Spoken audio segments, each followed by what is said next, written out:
Afternoon, ladies and gentlemen. We can start with our webinar on Creative Europe. We are at the 4th episode of this series of webinar. As you may already know, the webinar is, of course, brought to you by the Chebec project Interreg Med, and thanks to the Municipality of Bologna and thanks to the incredible project who supports the cultural and creative industries of the region Emilia-Romagna in Italy. I am Federico Borreani. I'm the president and project manager of a cooperative firm called Strategie Culturali based in Bologna. You may have met me in one of the first webinars. We have designed and we are hosting this series of webinars together with other experts and guests, especially with another firm called Melting Pro based in Rome. Together with me today, we have my colleague Rosanna Spanò, who will be sharing this presentation with me, and for all the technical problems, issues, or questions, and also to see what you are asking during the webinar, my colleague Massimo from our office. We are at the 4th webinar of this series. In the last 3 weeks, we have done with the part 1, the framework, the introduction of this series, the logic of European funding, the map of EU funds, and the tools to design your project. These 3 webinars are already available on the YouTube channel of the Municipality of Bologna, so you can catch up if you want. And now we are starting with the second part of this series of webinar. From this week, we're going to have 2 webinars each week, one on Tuesday and another on Thursday. And we're going to focus on 3 on specific programs of funding of the European Commission. Today we start with Creative Europe, and then next week with Erasmus+, and the week after we're going to focus on Horizon 2020 and on the SME instrument, the instruments that works for the growth of the small and medium enterprises in the cultural and creative sector in Europe. But while we focus on these programs, we're going to also meet professionals from the sector, especially from Italy, because we are organizing this thing from Italy, but also from abroad. And we start this Thursday, the 1st of October at 5 p.m., meeting professionals from the sector of heritage, performing arts, and creativity, so also visual arts.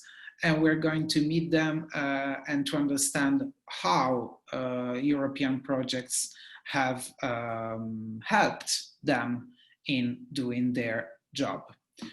So I hope you can follow us also for the webinar of next Thursday. This webinar works more or less in the same way as the others, so you can ask the Q&A section of this Zoom webinar that we are using for this. You can comment and ask questions wherever you want, whenever you want. You cannot do it anonymously, and you can like others people's questions so that we can understand what is really important for you. We're going to answer to your questions in the last 30 minutes of this webinar from 6:30 p.m. But this also we can interrupt our presentation and directly answer to your question if it's really fitting with the things that we are discussing. We are recording this as always, so you're gonna see this video uploaded in the YouTube channel of the Municipality of Bologna in the next days, and you're going to receive the link via email. Today's schedule, I'm starting now with this brief introduction. Then we start with the policy framework that surrounds and gives the legal basis to the Creative Europe program. And it's going to be me for this first 20 minutes. Then I'm going to pass the word to my colleague Rosanna, who is going to introduce you to the Creative Europe program for other 20 minutes. Then we're going to have 10 minutes of break, more or less around 6 p.m. And then other 40 minutes, we're going to focus on the culture sub-program and on the media sub-program. So the two most important parts of Creative Europe program. And then we can hopefully have around 20 minutes in the end to answer your questions. So, ready, steady, guys? I can start? Great. So for the first part of this webinar, we're gonna focus on policy. So why? First and foremost, because the European budget 2014 from 2014 to 2020 is over.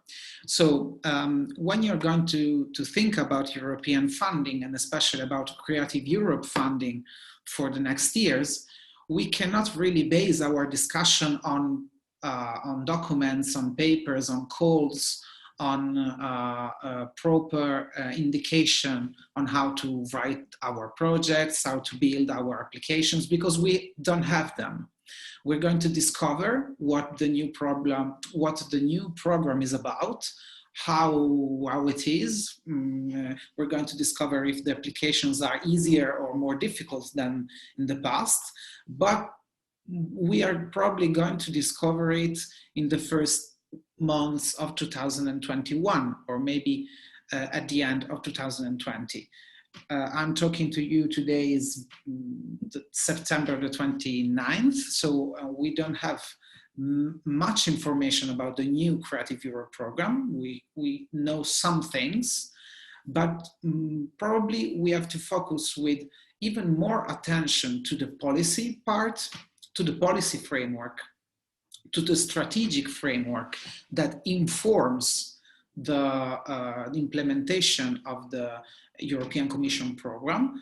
Because if the budget is over and if the program will change in a few months, we can be reasonably sure that the policy framework and the general strategy and the priorities of European cultural cooperation will stay the same also in the next few months and in the next years.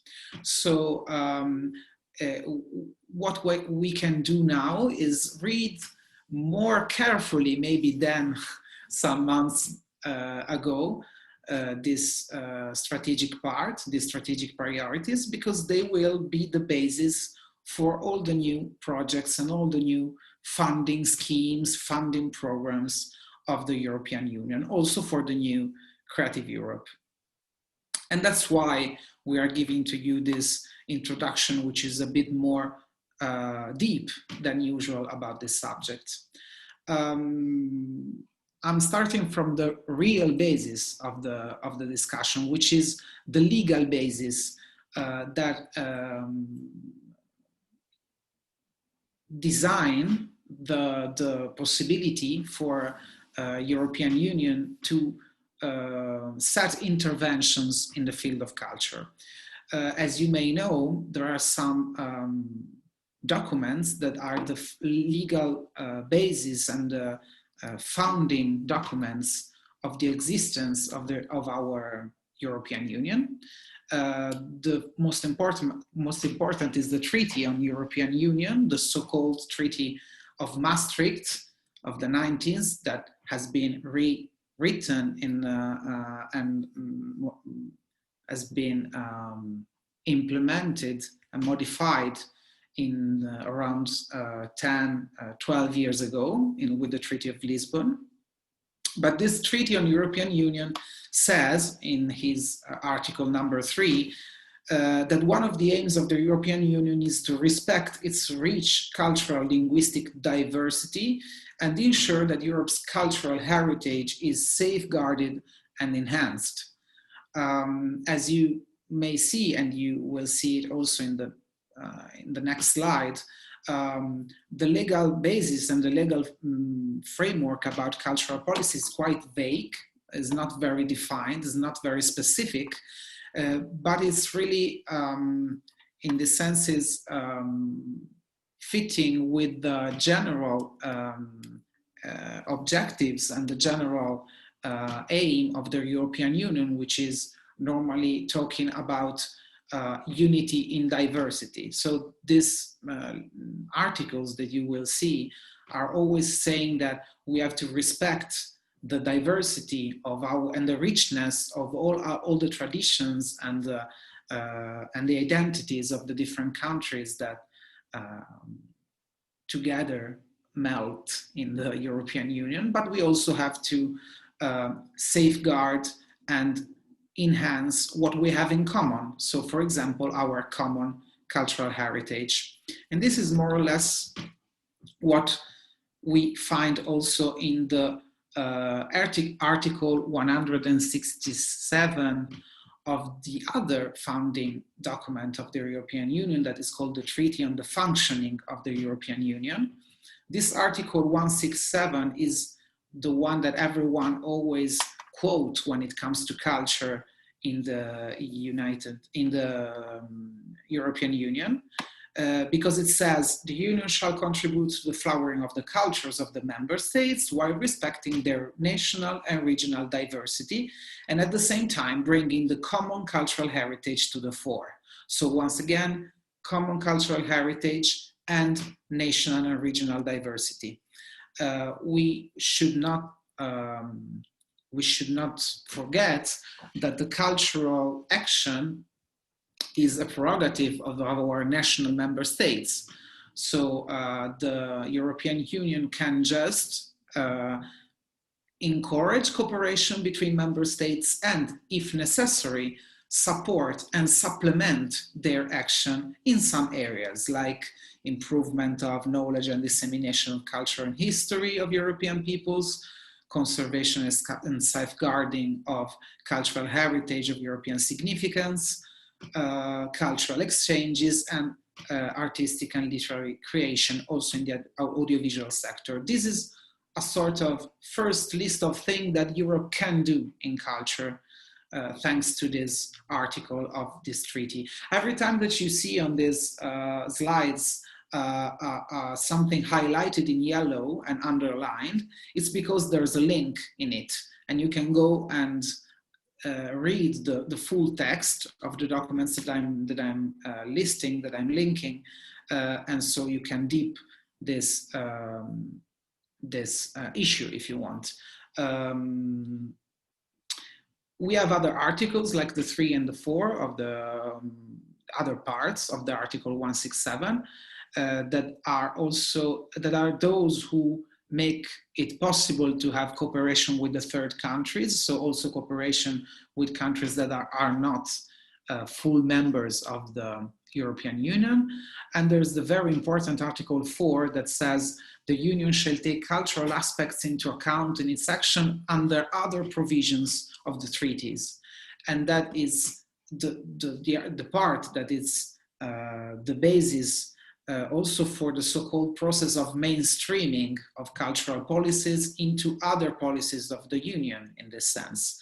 If we can talk about policy also while we talk about, we can talk about culture, and we can fund culture also in other programs like Horizon 2020, SMEs Instrument, COSME, Erasmus+.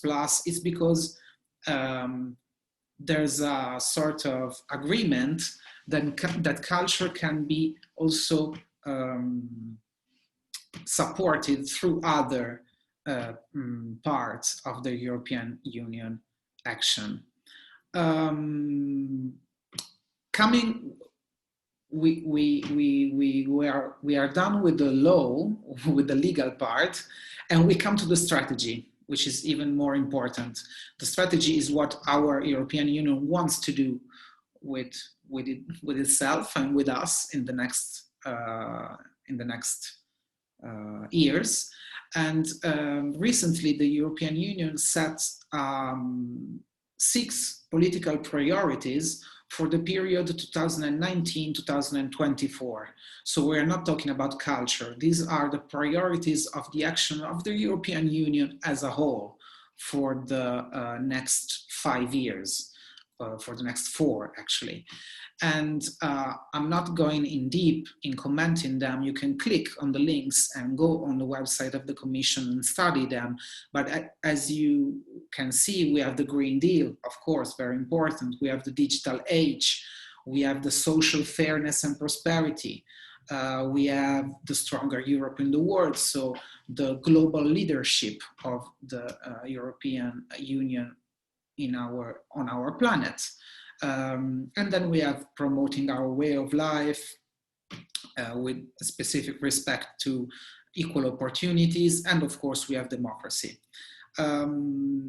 It's better to know them, because when you write your project, when you think about your project of cooperation in the European shared space, you have to keep in your mind that if you are working for one of these priorities, having these priorities in mind, it's more possible that your project and your action can be sustained and funded by the European Union, because you are going in the same direction of the political priorities. But coming to culture, there is the document which is the founding stone of the strategic framework of the European Union when it comes to culture, and it's called the European Agenda for Culture. We have 2 versions. One is 2007 and the new one in 2018. Once again, you can click and read the full document. But what you need to know is that we have 3 strategic areas for culture in Europe for the next years. Europe looks at culture as a social, economic, and external element, we might say. European Union looks at culture as an instrument for social cohesion and well-being, and that is the social area. Looks at culture as a trigger for creativity, innovation, and economic growth. So looks at culture as a proper economic sector, we might say, and that's the economic area. And then we have the third one, the external area. So culture as an instrument for international relations outside the EU. So let's go in a bit of a deep in this 3 dimension. Because I think they are very crucial and important for you when you write your project. The social dimension I was telling you before, it's about the social cohesion, the culture, the role that culture may play in social cohesion and well-being. So you see, foster the cultural capability of Europeans by making available a wide range of cultural activities and providing opportunity to participate actively, encourage the mobility of professionals, protect and promote Europe's cultural heritage as a shared resource. I listed some words, some expressions that I think are crucial in this social dimension: cultural participation, social inclusion, empowerment, access and circulation of works, community regeneration, health. If you work on these issues, and if you work and you write projects that are about these themes, you are, in this sense, working with for the social dimension of culture, for this priority of the European Agenda of Culture. The second one is the economic. So the fact that culture can be a trigger for creativity and can innovate. I mean, it can be a trigger for process of innovation also in the education sector and in the general economy, so for jobs and growth. So we are talking about cultural and creative industries, urban development and tourism, access to finance, digitization, innovation. Last but not least, culture as a tool in cultural relations. So the cooperation with third countries, the cultural diplomacy, culture as a vector of the European identity, a part of our way of life, as a tool of a way to relate with the countries that want to be part of the European Union, as the Western Balkans and in general the enlargement countries. To put in practice these priorities, this strategy that are in the agenda for culture, we have documents called work plans for culture. It's the work plans for culture are those documents in which the member states define their priorities for cultural policy making at EU level. They are multi-annual work plans adopted in form of conclusions by the Council of the EU.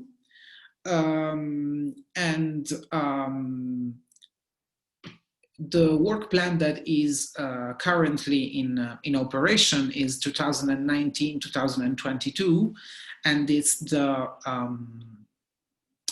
third work plan for culture that we had in the recent year. We go 4 years by 4 years with the work plans, so you can if you want, you can go deep in the 6 priorities of the work plan 2019-22: sustainability and cultural heritage, cohesion and well-being, ecosystem supporting artists, gender equality, international cultural relations.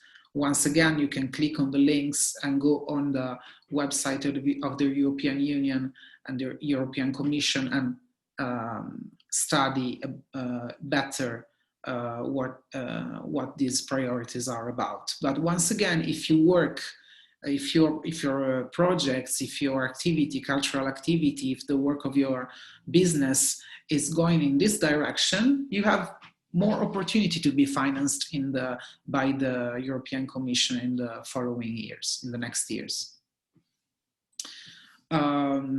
And the last thing that I want to tell you is that there is also a thing called structured dialogue that is not so easy to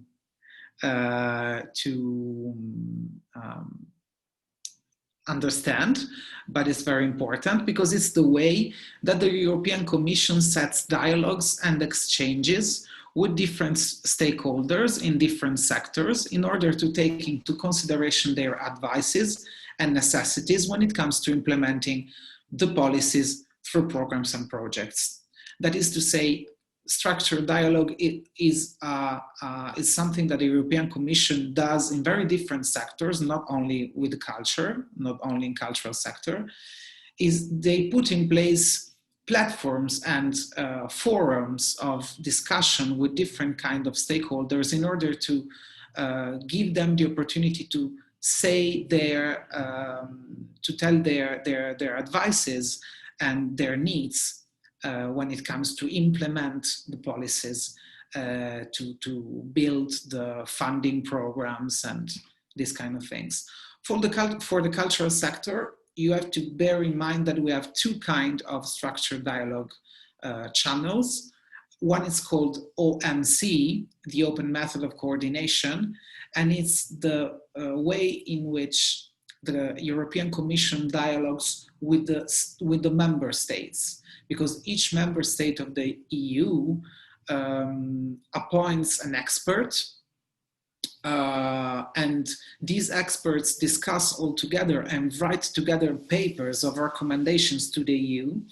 And in these papers, they give their advices and they about several different themes. We're going to see we're going to see this in a moment.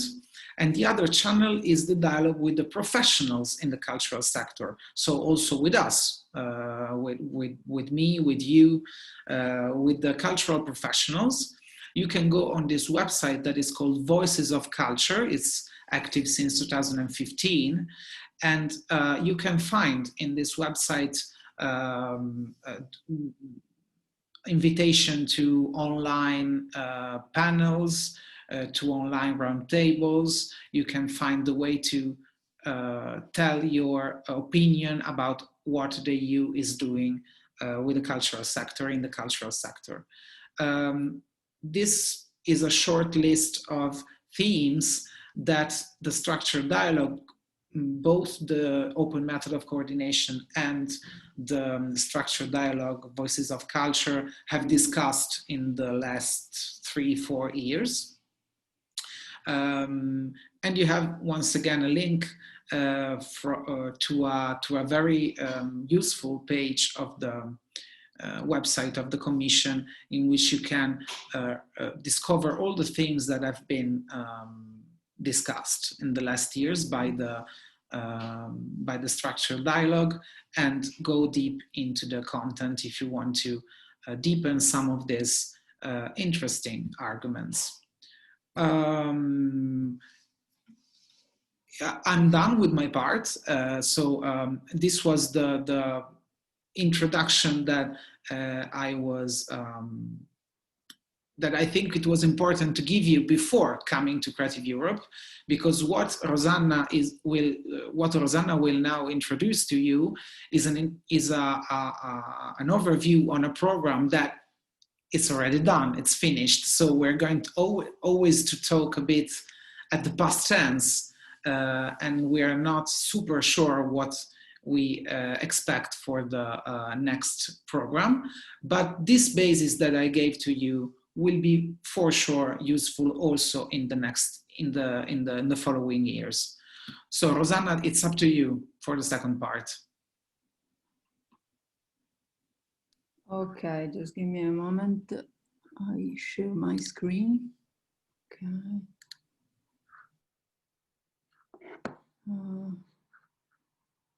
Are you seeing my presentation?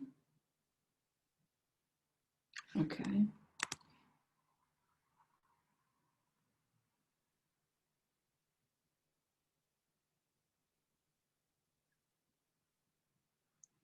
Oh no. Sorry.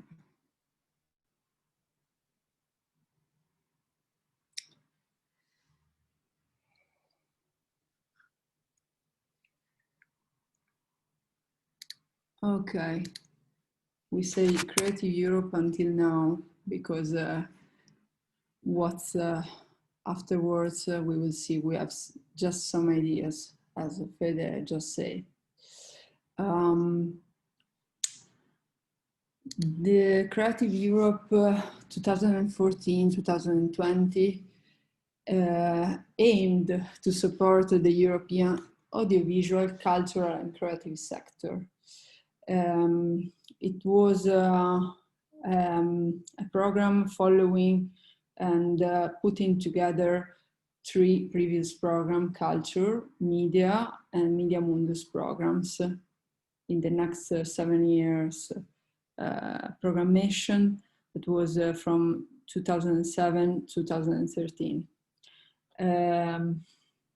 We had a total budget of 1.46 billion, and was plus 9% than the combined budget of the previous programs. So a really slight higher than the latter ones. And we see how it was divided into the 3 sub-programs.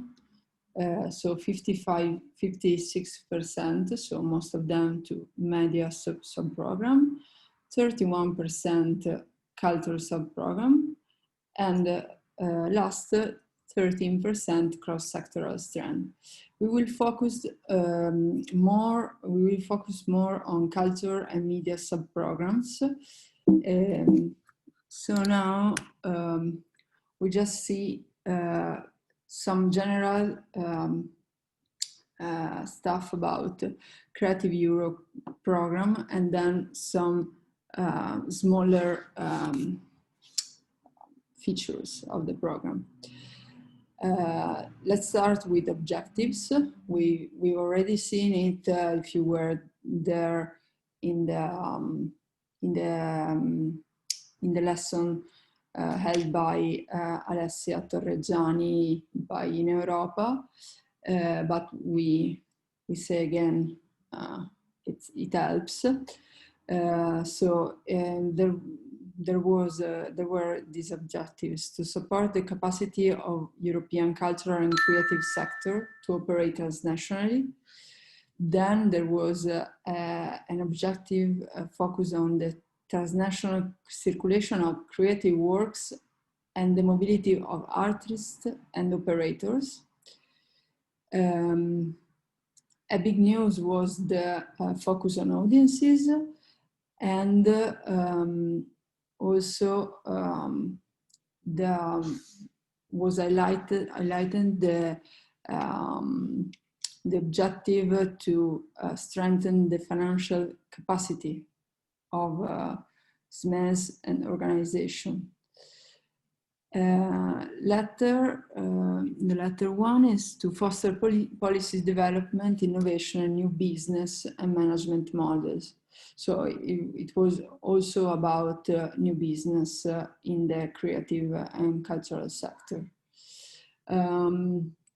We have now some figures about Creative Europe in 2019, because we would see a lot of figures from this Creative Europe monitoring report just released, and it's about 2019, but it helps you to understand which was the nature of this culture of this Creative Europe program. So you see, for example, the key challenges in 2019 were to support the new agenda for culture, as we've seen before with Fede, was released the new agenda for culture in 2018-19. Specific issues were challenges: audiovisuals, music moves Europe, cultural heritage. Was very important the actions towards gender equality and greening. And we were already last year experimenting through innovative pilots on the way for the new 7 years Creative Europe project. So discussing of the future of the program also. Now we see a map, because from now sometimes we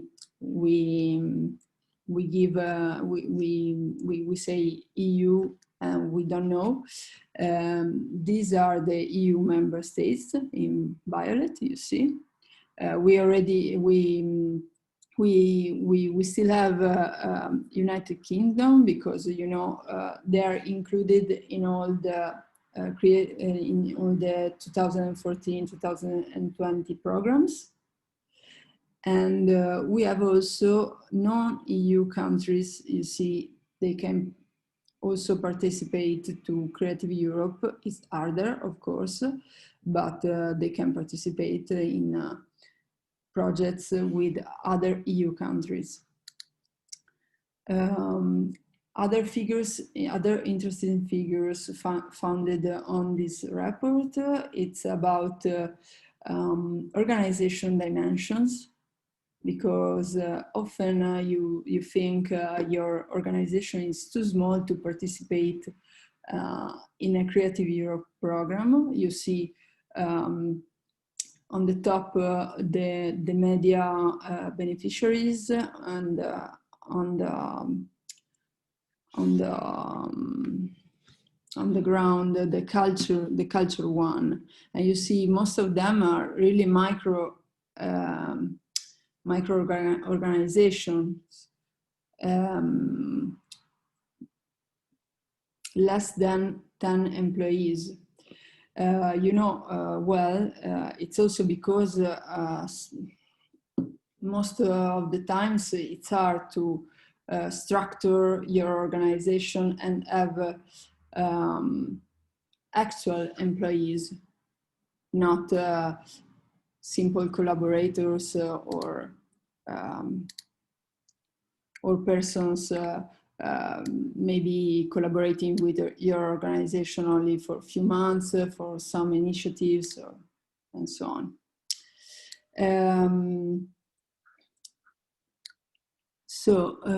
After seeing these figures, let's focus on the cross-sectoral strand, the one we are not going in depth, and it contains different activities. In particular, we find out the Creative Europe desks. They are offices at the national level to provide assistance to potential applicants. Then we have studies and data analysis, and communication activities to increase awareness and raise the visibility of Creative Europe, policy cooperation and innovation, and cross-sectoral projects, because you have culture program calls, media program calls, and sometimes you find also cross-sectoral project calls with participants from audiovisual combined with other cultural sectors. So it's something different. There's also another important tool, that is the Cultural and Creative Sectors Guarantee Facility. It's a tool that helps CCs, the cultural and creative sector, to access fund, because you know very well it's hard sometimes for a festival or for a film to be financed by financial intermediaries. We're talking about banks as an example. The renewed financial intermediaries are bank. This fund guarantees to them to be covered financing you. The national guarantee agreements have been signed in some of the countries. Now we see Spain, France, Italy, and Portugal, because you are from these countries, and you find out here links to the institutes working with this guarantee facility.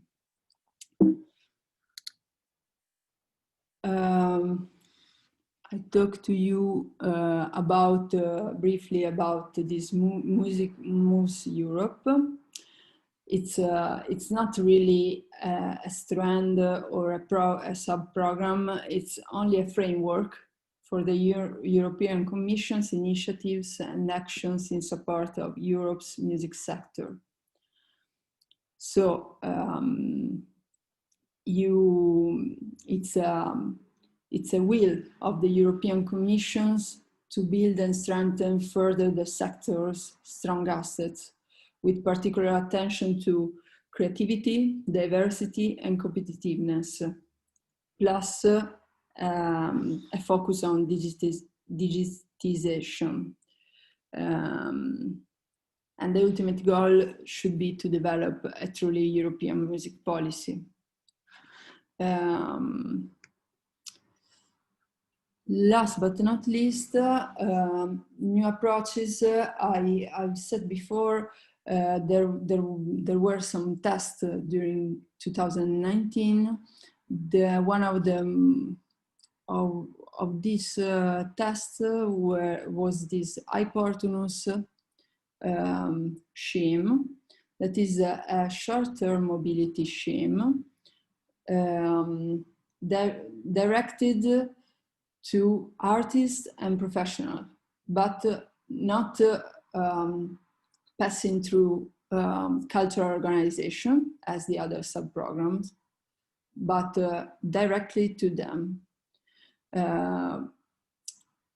It was a test, so between April and September 2019, there were 3 calls, and they received over 2,500 applications, and they were able only to fund 337 individuals. But it was a test, so maybe in the next 7 years you will have something like this, but much more funded, because they seen that there is the demand for this kind of funds, and they were also a lot effective. There are some data, some figures about it. You find them on the website of hyportunus. So I think I'm a bit late, but let's see some orientation for the next Creative Europe. There was in 2018, so 2 years ago, a proposal for regulation establishing the Creative Europe program, issued by the EU Commission. It was preceded by an open public consultation, and they received also some external expertise feedback. As an example, from the open public consultation emerged that there were some obstacles, the lack of budget, not as much support as was demanded, asked to small-scale stakeholder, a lack of support to first-time applicants. So they decided to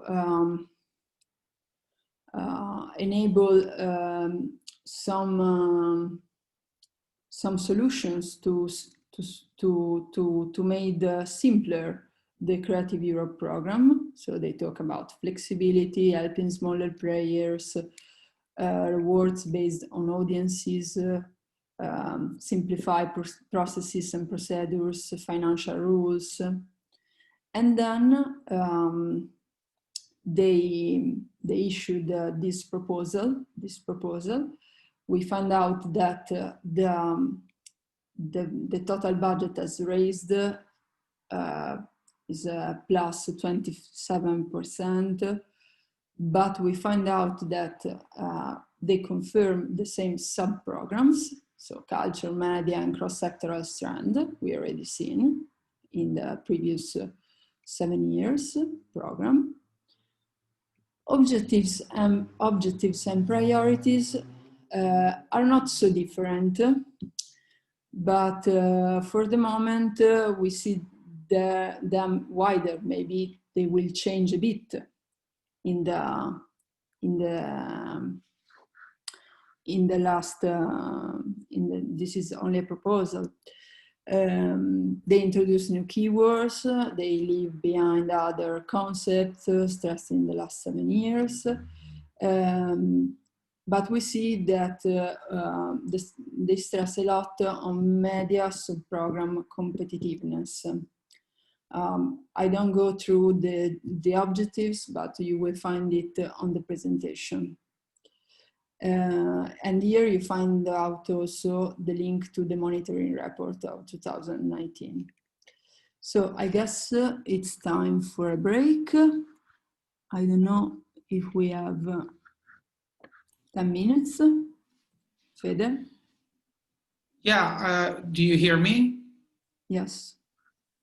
If we have some questions, we can also maybe answer to someone. If you just remember, feel free to post your questions in the Q&A section.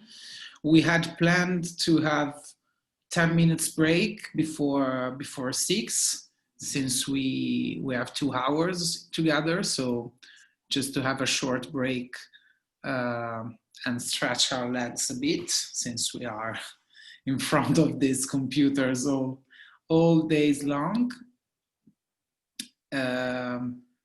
Massimo, do you have some questions? No? Okay, so I think we can have 10 minutes break and restart at 6, if you are okay with that. Okay? Okay, see you at 6. Thank you.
Okay, maybe we can start again with focus on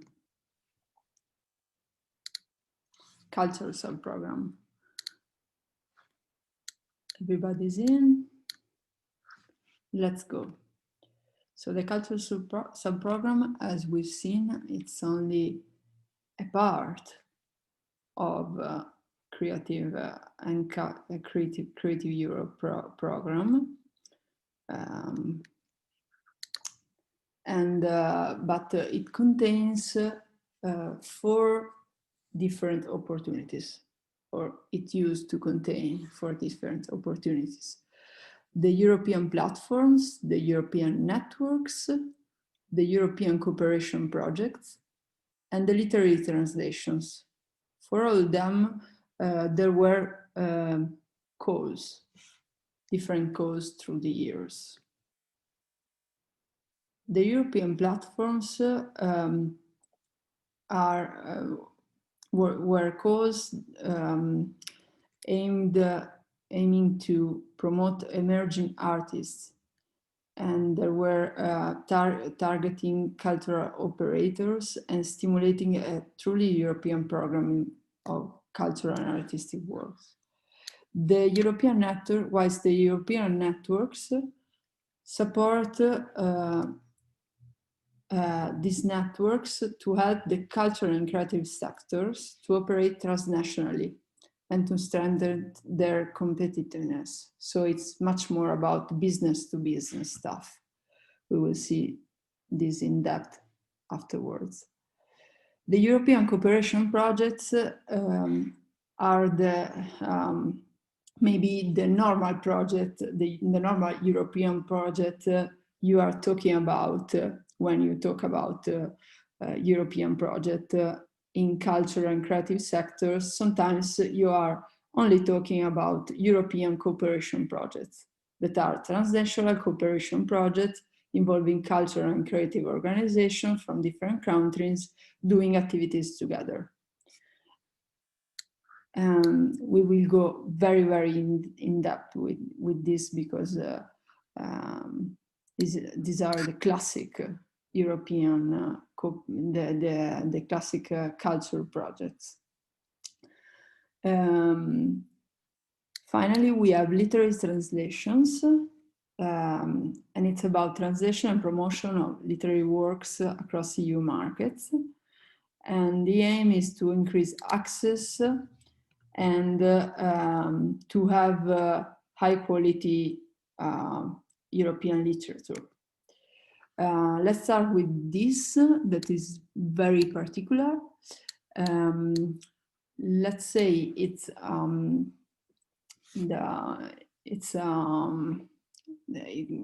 to this cause can participate publishing houses and publishing groups in the EU countries and legally recognized for at least 2 years. They can translate from 3 to 10 literary works, so they are package of works, and all the official languages of the countries are eligible. The duration could be maximum 2 years, and the EU co-financing is maximum 100,000 euros and maximum for the 50% of the total costs. Translation and publication is about a package of works, but the kind of financing could be also about promotion of this translated package. So financing is not only to translate and publish, but also to promote.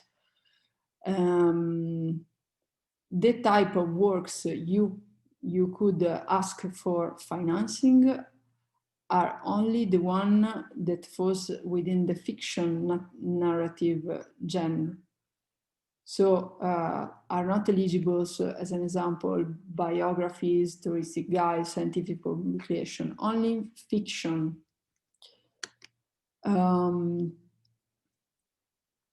now let's speak a bit about European networks called. What are networks? Are complex structures composed at least of 15 existing European organizations, and they are based on a business-to-business approach. So we see in these networks, like cultural operators, making exchange among them, exchanging information, comparing their activities in the sector. And the aim is to strengthen the capacity of the sector in which they operate. So networks are for improving the sector in which we are operating, the subsector in creativity and culture. The EU co-financing is maximum to 250,000 euros, and the 80% of the total eligible cost. The duration is 4 years. Maybe I stop a while only to explain, because maybe it's the first time we see this concept about eligible cost. So I make a small example. If you are if you have a budget of 100,000 euros as an example, and all are eligible costs, so costs listed in the call you are looking for, only 80,000 euros will be financed by EU. The other 20,000 euros, you should provide it, provide them through your organization, putting their cost for cost, as an example, to pay staff or anything else.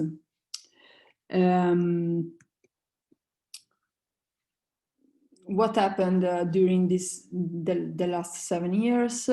There were 2 calls, one in 2014,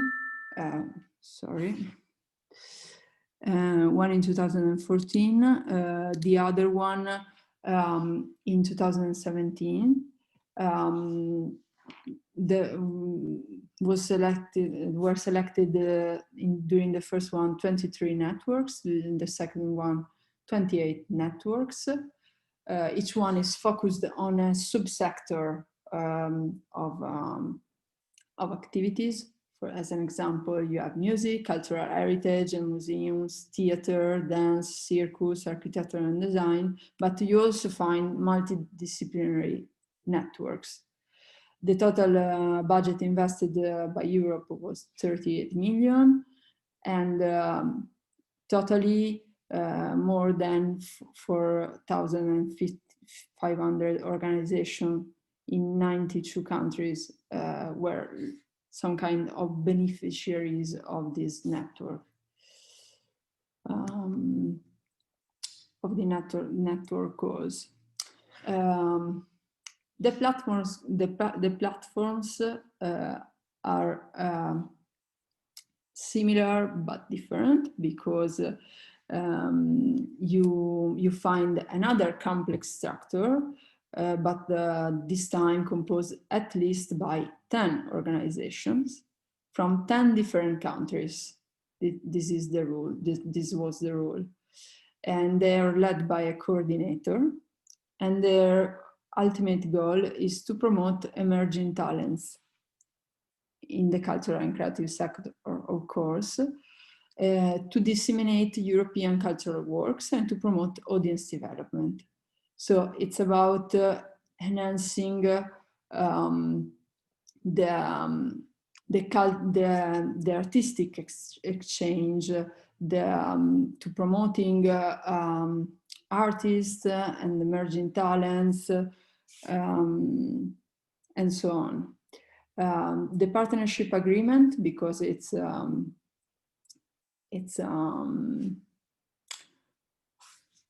it's based on a partnership agreement, has a duration of 5 years.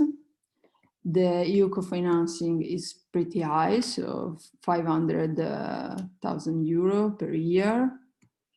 And they financed up to 80% of the total eligible costs. So they are huge structures. So EU decided to put a huge amount of money on promoting emerging talents, you see. There were 3 different calls, 2014, 2015, 2017. We see that the 15 platforms funded in 2017, most of them were the previous one funded in 2014 and 2015, then confirmed, plus new ones. Let's talk now about cooperation projects that are the core, the most renewed projects, as we said before. And they are taught to move ideas and artists in Europe, to co-produce, to create new audience development strategies and new cultural business models, and to improve the skills of cultural operators. So you see this sentence really reflects what we've seen before in the objectives of the Creative Europe program itself. So it's really coherent. And they are divided into 2 scale of cooperation projects, the small and the large one. And you decide to participate in one or the other based on the priorities, on the type of organization involved, on the impact you're looking for. Let's see, as an example, you always have one coordinator, but in the small scale, you should have at least 2 partners, while in the large scale, you have to have at least 5 partners of 3 different countries for the small scale. In the large scale, 6 different countries. The duration is the same, maximum 2 years. The co-financing is really similar because it's maximum, really similar, the percentage, maximum 60% in the small scale, and maximum 50% in the large scale. But you see that the total amount of the funding, it's really different. You find 10 plus 10 in the large scale, so 200,000 for the small scale and 2 million euros, the maximum funding for the large scale. So often before you apply, you made an application for a small scale, you have an experience with a small scale, and then maybe you decide afterwards to apply to a large scale, or you are a very huge organization, so you can decide to start with large scale from the very beginning, but it's harder. Eligibility are admitted both public and private organizations, active, of course, in these sectors, and they should have the registered office in one of the countries participating in the program, of course, and they should be legally established for at least 2 years. We are always speaking about organization individuals are not admitted. So some examples of legal forms, cultural association institutions, foundations, publishing houses, local authorities, and also sub-offices of local authorities, cultural and creative companies, universities, research institutes, European cultural networks, international cultural observers, and so on.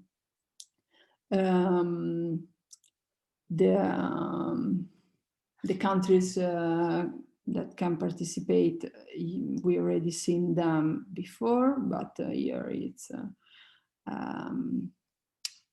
a short sum up of these countries.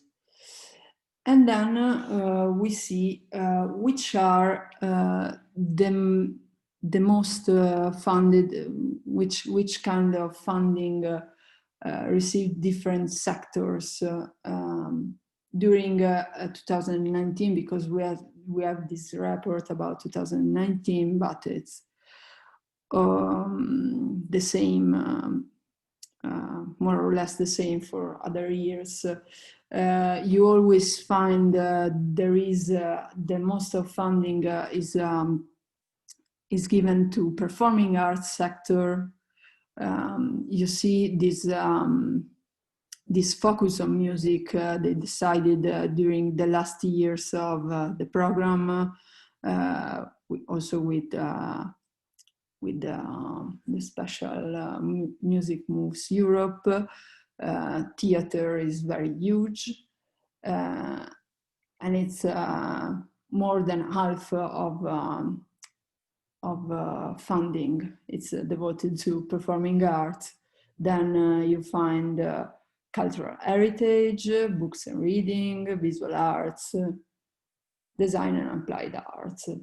And over this should be also architecture, but it's very small also architecture. You also see how many projects were funded in each country in Europe. We're Italian, we well know that Italy asks for a lot of fund, but maybe also write good projects. We don't know, but the first is Italy, but also Spain has a lot of projects funded, you see. There are less funded in Portugal, but also you are less people in Portugal, so it's normal, I guess. But remind, there's no rules if there's no rules. All are at the same level. It's not something that make you think, okay, there are already a lot of Italian projects funded, so maybe they're not giving funding to me. No, in Creative Europe program, it's not a rule. You are all judged with the same criteria, so don't worry about this. It's only to have an overview that I make you see this map. The priorities of cooperation projects were three. First of all, the transnational mobility of cultural and creative works, but also of artists and cultural and creative operators. And the second one, and it was an heritage of the previous program. The second one was pretty new, about audience development, and it's about giving access to culture, so the public no longer as a passive spectator, but as creator of content. And it's about enlarging, but also diversifying the public or intensifying the relationship with the lower existing public, or could be a combination also these three strategies. And the third priority is about capacity building.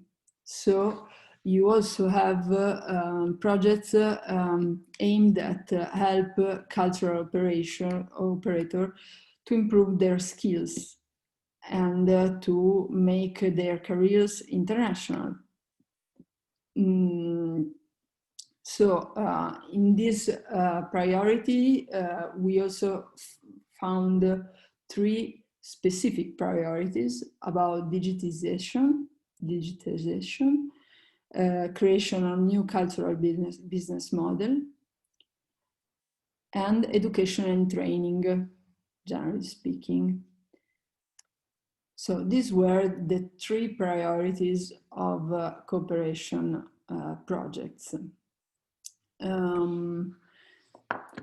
To make a short list to make you understand which were the fundable activities, some example: exchange of cultural operators aimed at capacity building, maybe workshops, preparation of materials, websites aimed at capacity building.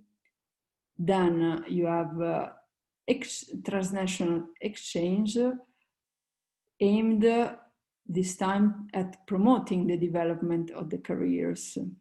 So co-productions, co-creations among different countries, agli training and support activities, interaction with local community, but also other activities could be also co-productions between cultural organizations, and so fostering the career development of cultural professionals and reaching wider audience. But also could be exchanges of artworks in the European dimension, speaking about heritages and museum sector as an example. Example through exhibition hosted in different countries, or loans or works between museums, always with an attention to audience development concept and aims.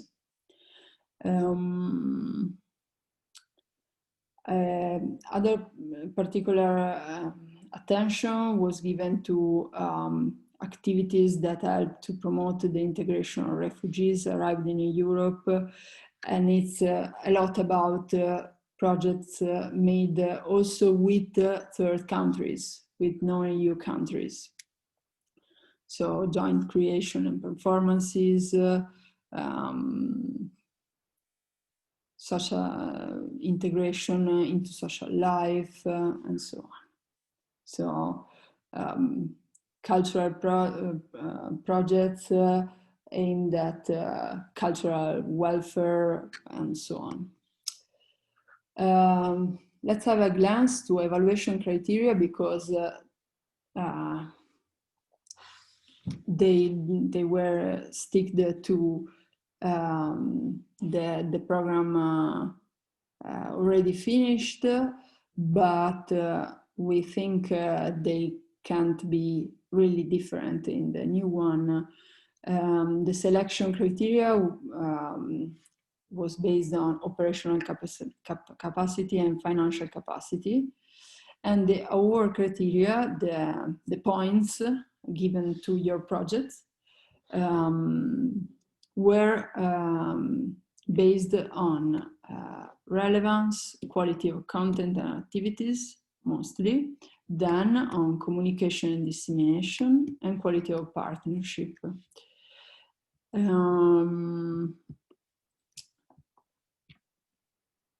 Maybe you are going in depth. It's important to understand what is relevance. We already spoken about it during the first webinar, I guess. But now that we've seen which are the priorities of the cooperation projects, we can say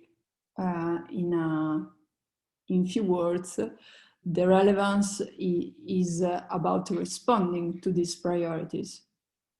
Okay, the quality of content and activities, it's your job.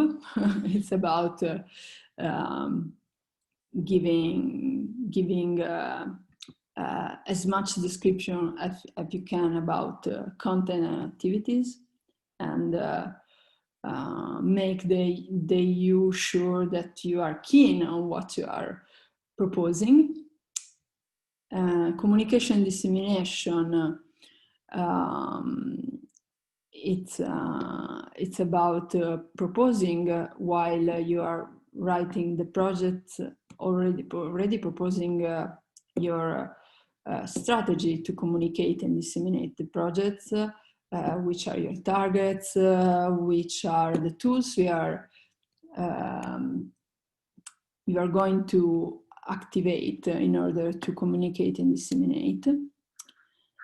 And the quality of the partnership, it's the guarantee for in a way for the EU that you are proposing a project with a solid partnership that will ensure the effective implementation of activities. Okay, I just finished my part. I've seen a question, but I have to read it. Yes, maybe while you, Rosanna, and Massimo read the question and maybe prepare an answer, I can start with the explanation of the media program.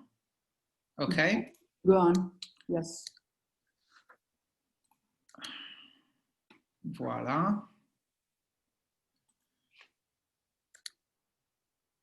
Okay, you see my presentation in full screen? Yes, of course. Okay. So media program is the other half of the Creative Europe word, we might say. It is a program of funding of the European Union created in 1991. So it's very old. It was, I mean, even before the Maastricht Treaty that we were mentioning at the beginning of this presentation. It's a program that fosters the creation of audiovisual content, films, TV series, video games, and its access to European and global audiences through all distribution channels. So we start seeing the most important words, the key words of the program: creation, audiovisual content, and of course distribution around our continent. The culture sub-program that Rosanna just finished to illustrate, to explain, it's easier to navigate through because it has just 4 big opportunity of funding: the cooperation project, the platforms, the networks, the literary translations.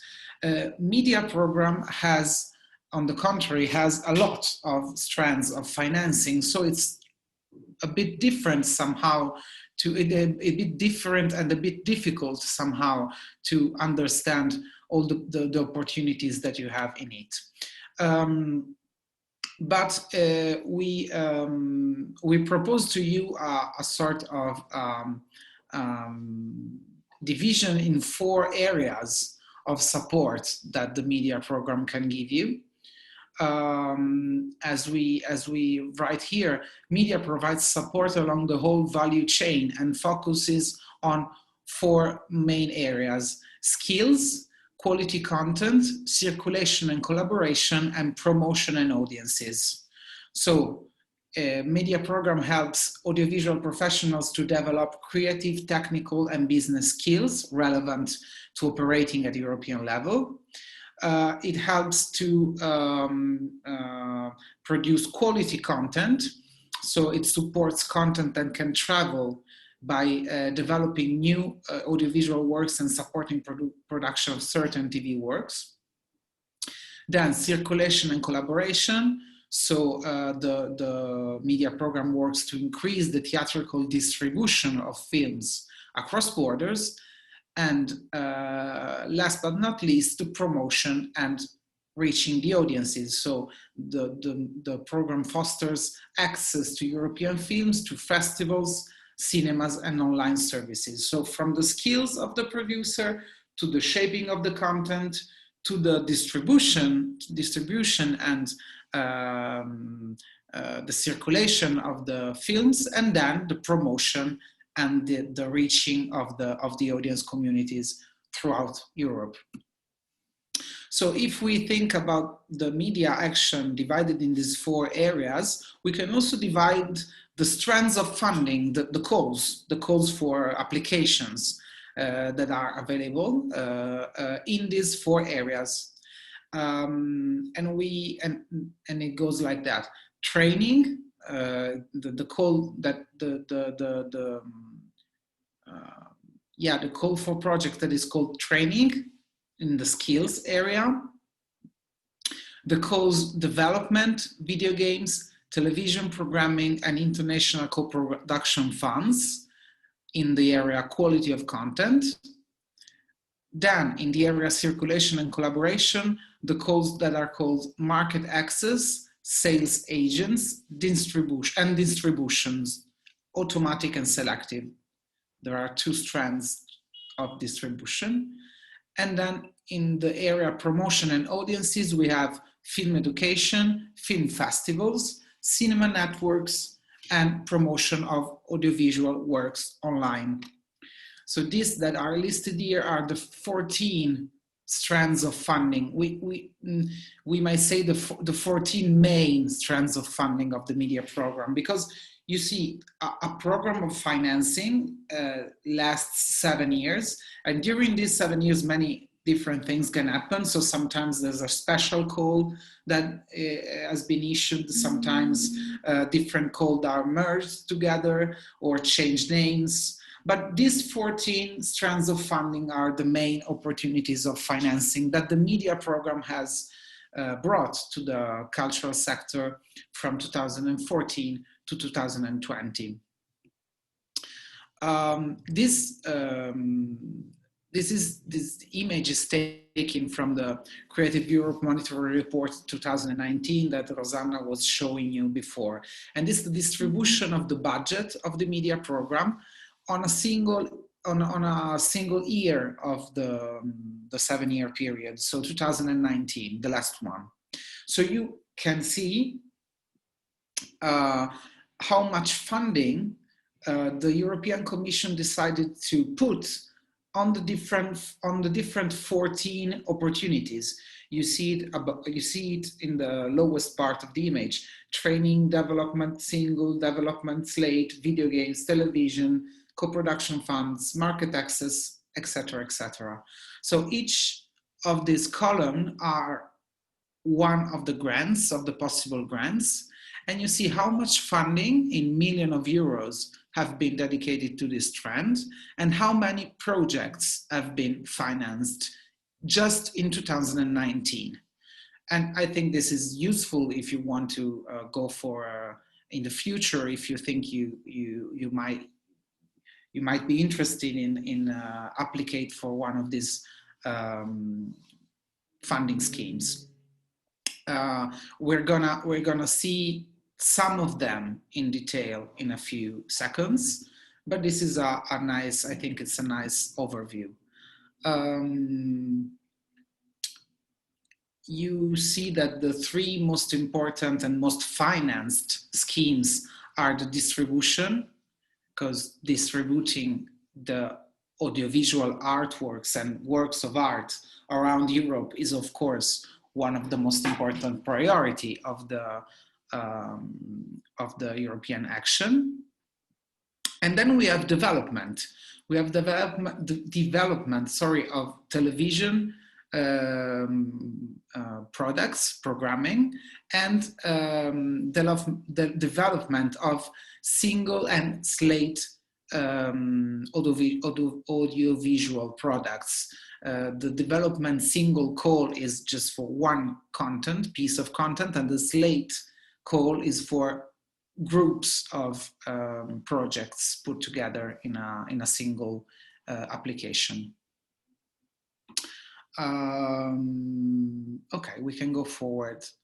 No, questo, tac. Okay, we decided to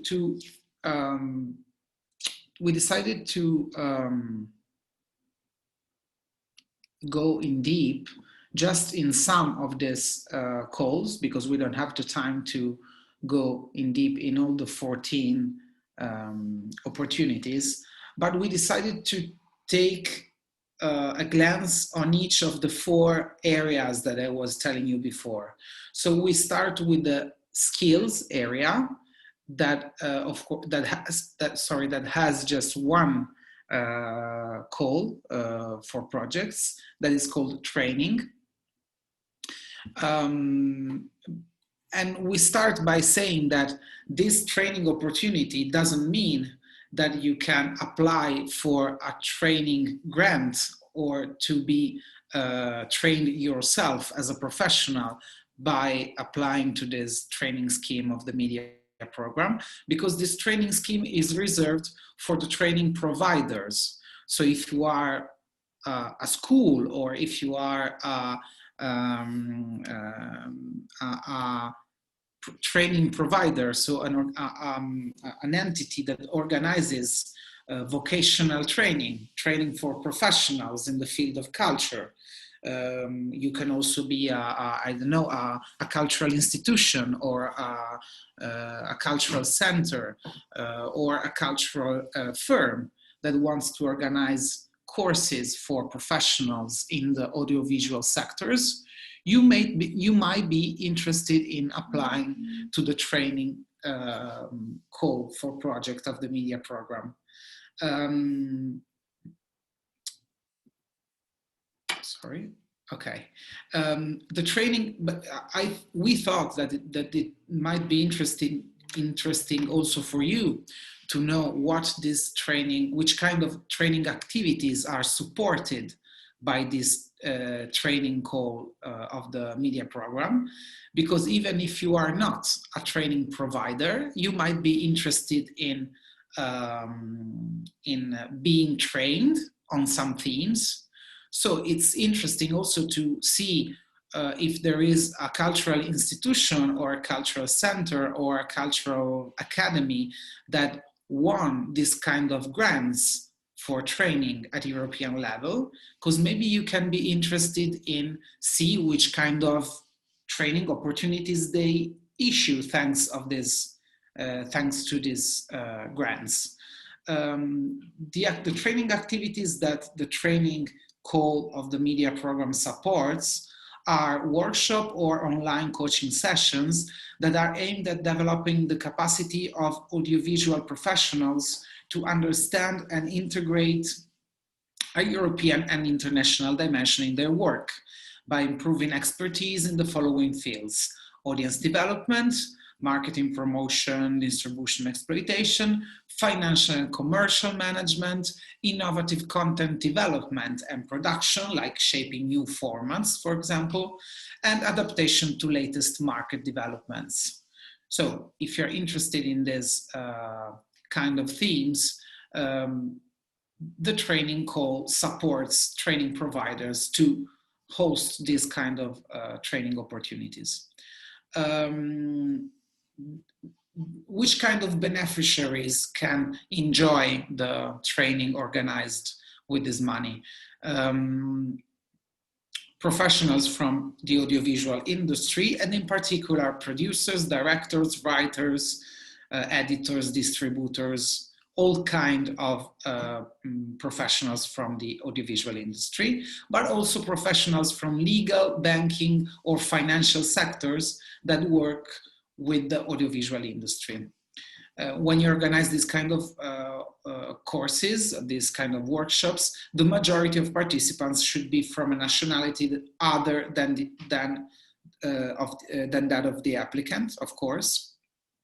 And also third countries, so not full members of the Creative Europe program, can participate under certain conditions and under certain percentages. Some information about the calls and the budget available. In 2018, the budget that the European Commission put on the training call was 7.5 million euros, and 49 projects were funded, with grants going from 38,000 euros to 460,000 euros. If you click on the link where you read 49 projects, you go directly to the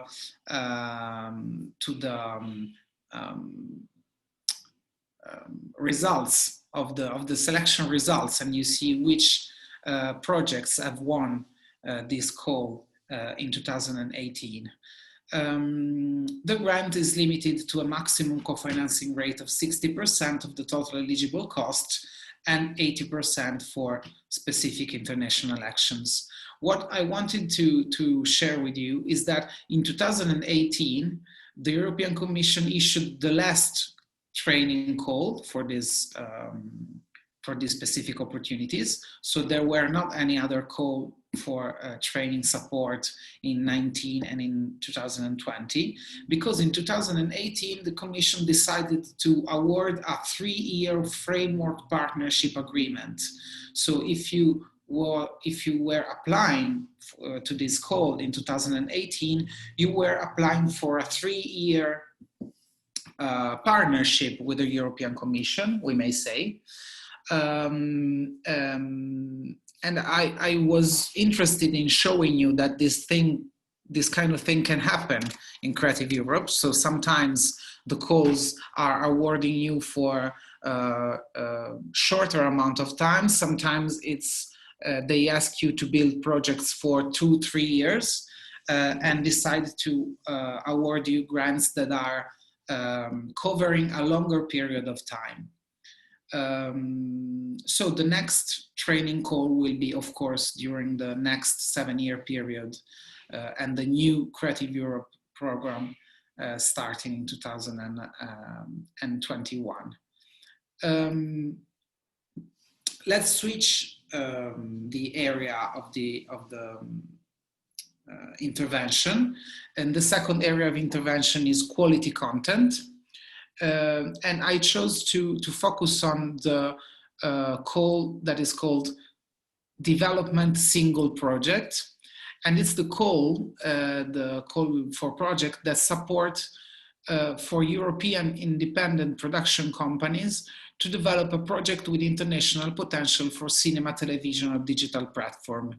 I thought that it might be interesting for some of the participants in the Chebec project that are small production and audiovisual companies to go a bit in the detail of this development single project call.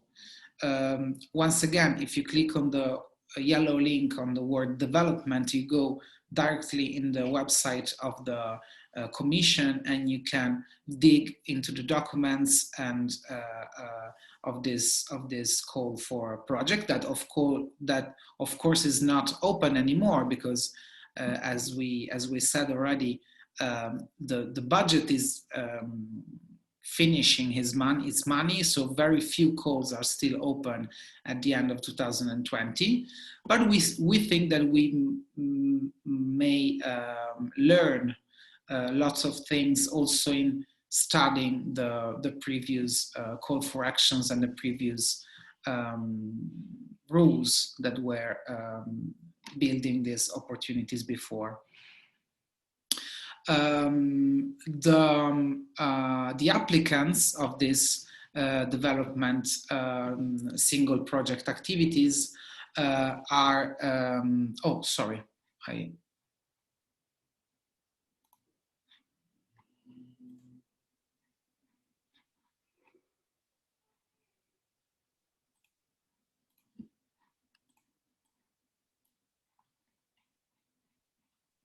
sorry. I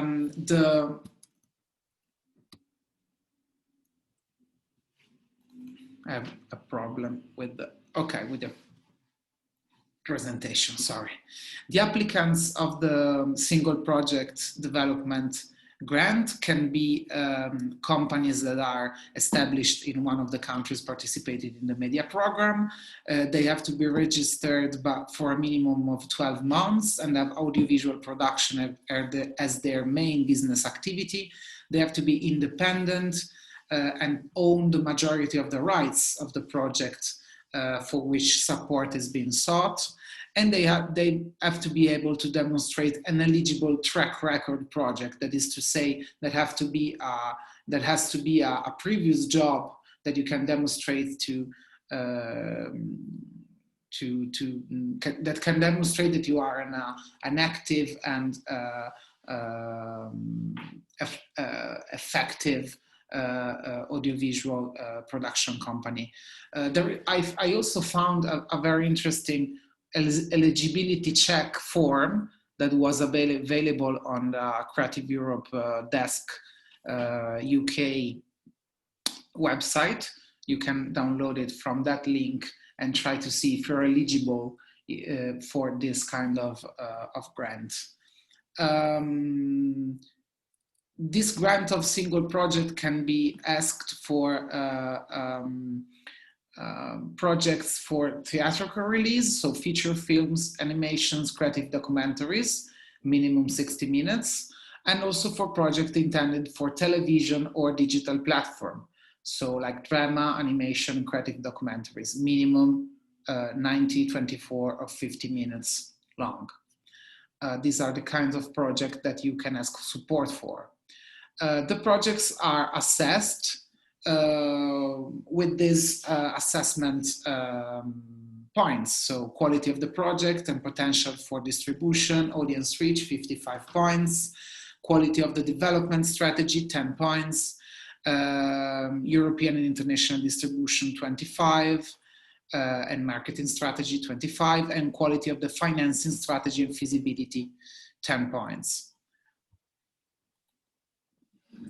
Between 2014 and 2020, the European Commission issued 2 calls each year for the support of this single project, of the development of a single project. So it's quite it's a call that you can find quite often open. You could find quite often open in the previous 7 years. So we hope that in the next 7 years program, we can have more or less the same rhythm of opening this call. I also searched for you the results of the most recent call that you can find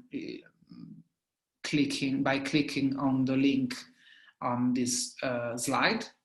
And projects that are awarded financing under this call receive some lump sums. Some fixed amount of money that can be 60,000 euros for animation projects, 50,000 euros for fiction projects with budget equal or above 1.5 million euros, 30,000 euros for fiction projects with budgets below 1.5 million euros, and 25,000 euros for creative documentary projects. So the single project development call supports you with a grant that is not related to the dimension of your project, not strictly related, but it's a lump sum, it's a fixed amount of money. If you see the other codes of this quality content area that I had listed before for you, so there is not just single project development, but there is also slate project. That is to say that you put together different audiovisual products and you go for a unique application, an only application for this different project. The system is not so different. The bases of the call are more or less the same. But I decided here to focus on the single project because it was easier for me to show you the rules of this call.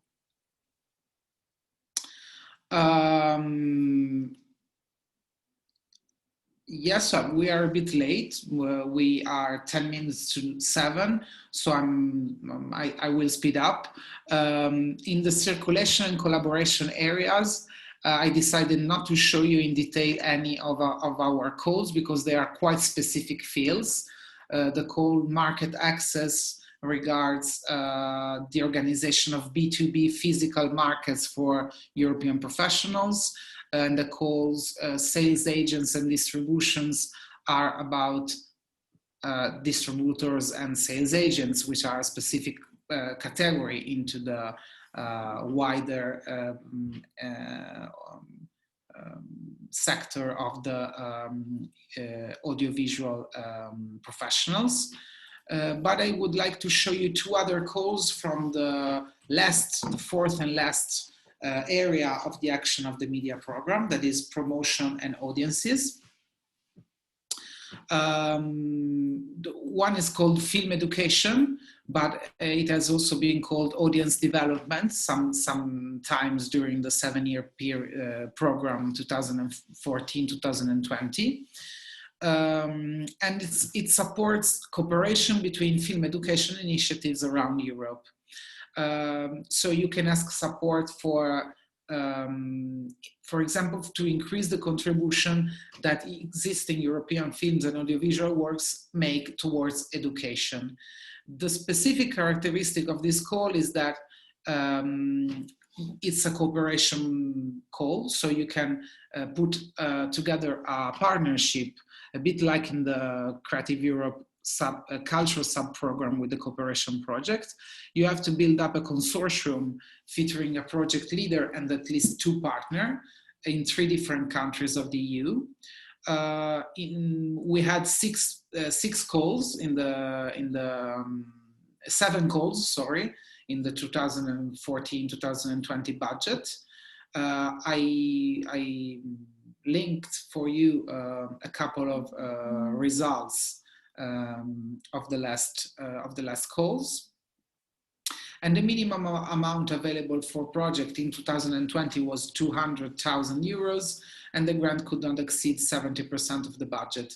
So they are cooperation project with a nice contribution, because 200,000 euros are not a bad contribution. They are quite competitive because you will see downloading the results, you have not many projects funded each year.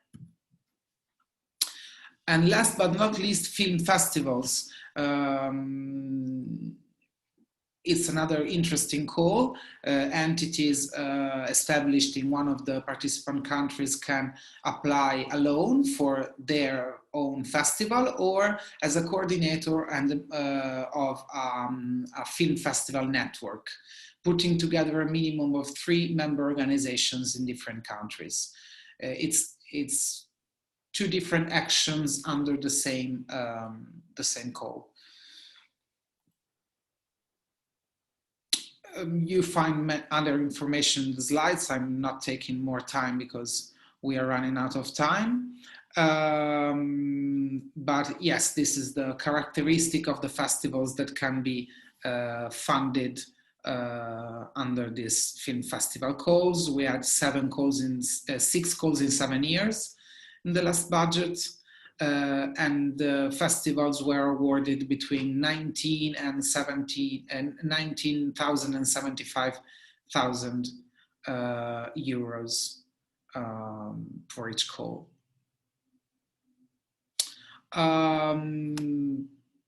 Yes, last but not least, you have to remember, as we said in the very first webinar, that the co-financing rate can be quite high sometimes in this in these calls. So for a small entity, especially in cooperation program, in cooperation project, you should always be sure that you can afford the risk. And you have to have good skills at budgeting, accounting, and reporting, and trying to build sound international partnerships before going for this kind of applications. I'm sorry we ran a bit late, but we had a lot of things that we wanted to share with you. If you have questions that you want to go for in this next 5 minutes, we are here to hear your questions. Massimo and Rosanna, did you answer to our friend that posed us a question during the webinar? Yes. So if you have other things that you want to share with us, feel free. Comments, questions.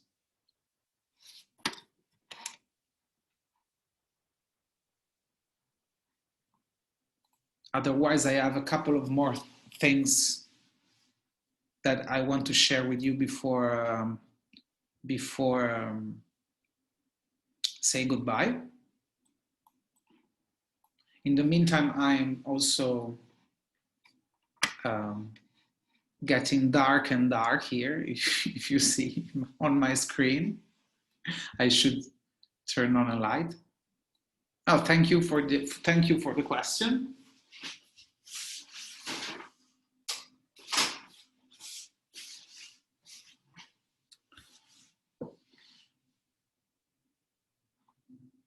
Okay, if we can use these 4 minutes that we have until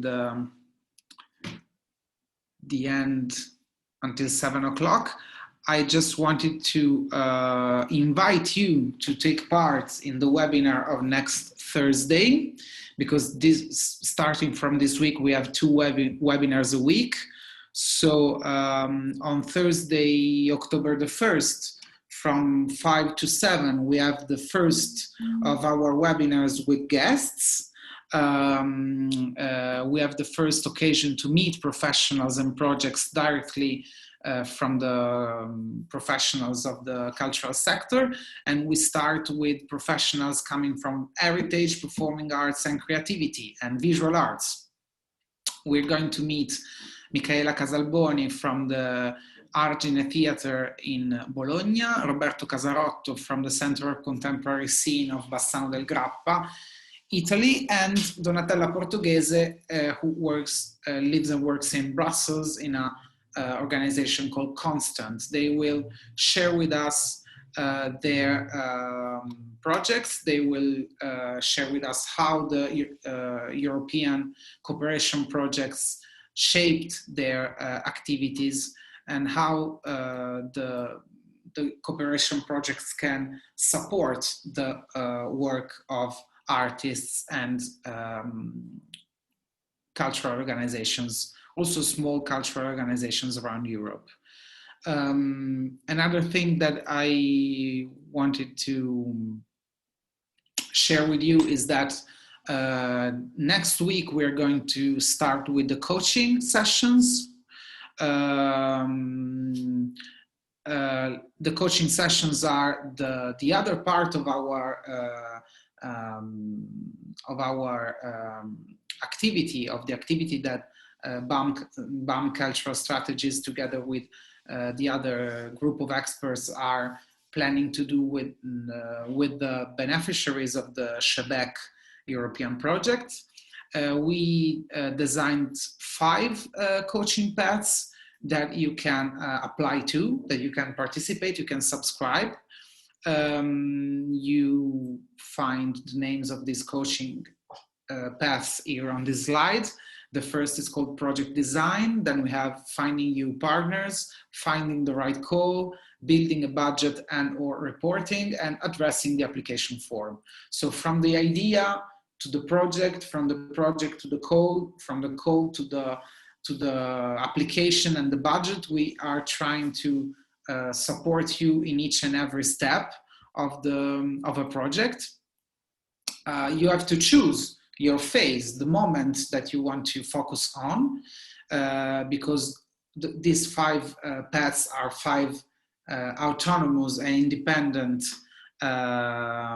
independent paths, and you see the starting moment, the starting date of these 5 coaching. We are starting the next week on the 5th, 6th, 7th, 8th, and 9th of October, always from 11 to 1. And we are going to meet the organization, the professionals that subscribe to this coach, and we're going to listen to their needs and their necessities and decide with them how to organize the rest of the weeks until the end of October, because we can support you also through the rest of the months. We're going to give you an exercise, something practical to do in your organizations, and we're going to coach your way through the realization of this exercise. I think it's over, and I said all the things that I wanted to say. If you have other questions, you can also send us an email. Massimo and Rosanna, are we okay?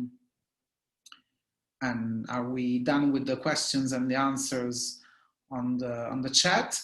So thank you very much for joining us tonight, and we see you on Thursday for the next webinar, and for all the others, we see you on the YouTube channel of the Municipality of Bologna in a couple of days. Are we done?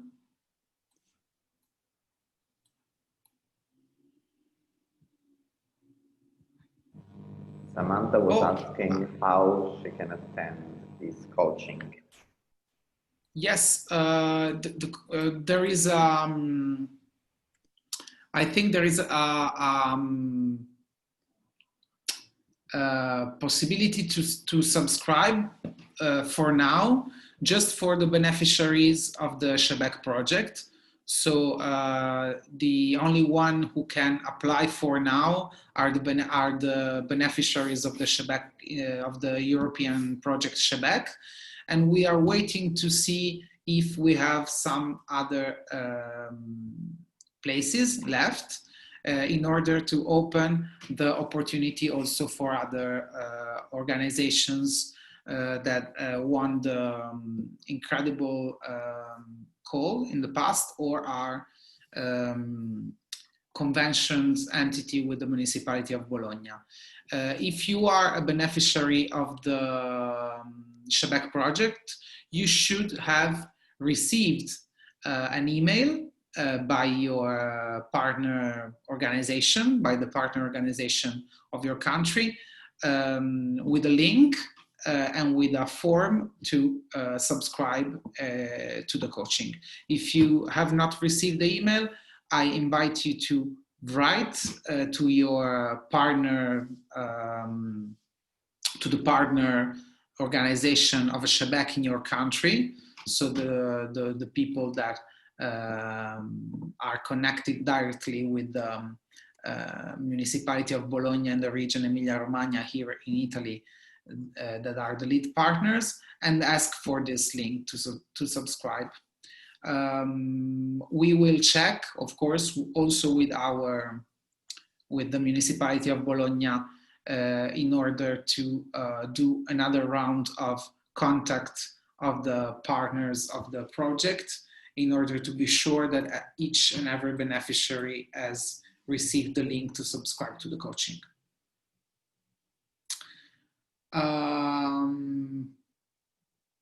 That's it for now. I think, Rosanna, Massimo, can we go? Yeah. Okay, thank you everybody to attend this webinar. I'll see you on Thursday, I guess. Yes, see you on Thursday. Bye-bye. Bye.